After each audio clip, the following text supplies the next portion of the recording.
What does self-leadership mean to you? Well, what it means is basically taking responsibility for your own development. In the same way as a coach, I try to help others achieve positive long-term change in behavior. When I coach people, largely they're responsible for their own growth and development. I'm not their parent, I'm not their father. They're mega successful people now. So I think it's a great concept. And also we're using it now with employee engagement, getting people to take responsibility for their own engagement rather than just waiting for the company. Sure. This piece of ownership or responsibility or autonomy is the big buzzword. So many people have given up that level of ownership. They want somebody else to take ownership for them. Well, in fact, in the area of employee engagement, companies reinforce this. Yeah. They tell the employees, well, if you're not engaged, it must be our fault.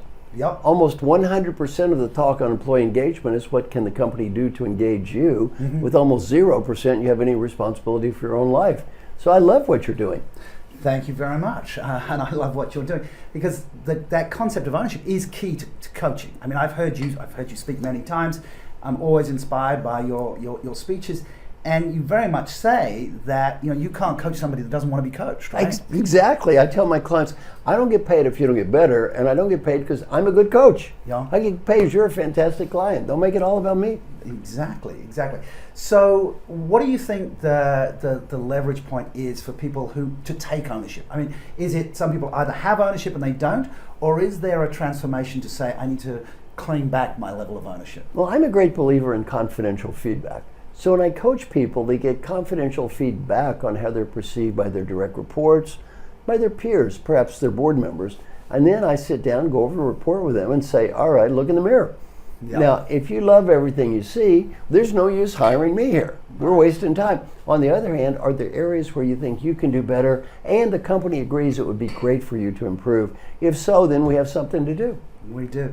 And that's the self-awareness piece, recognizing that there is a gap between where you're currently at and where your potential is to be. That's right. If you don't have that awareness that there's room for growth, then why bother? Why bother? I've learned I cannot help someone get better that's already perfect.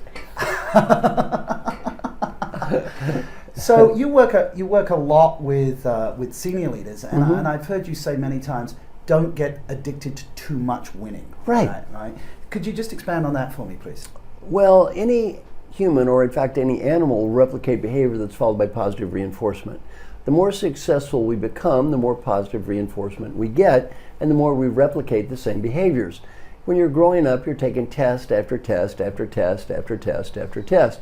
Your goal is to prove you're smarter than everyone else, and you're more clever than they are. Nothing wrong with that. The problem is, every time you get promoted into management, this becomes more and more dysfunctional. You have to quit winning all the time and let others win.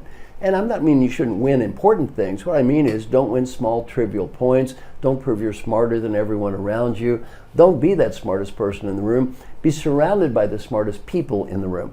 One of the great leaders that I coach said, achievers, it's all about me, and leaders, it's all about them. It's hard to make this transition from that great achiever where I have to win all the time, I have to be right, to that great leader where they're really focused on helping you be the hero. Yeah.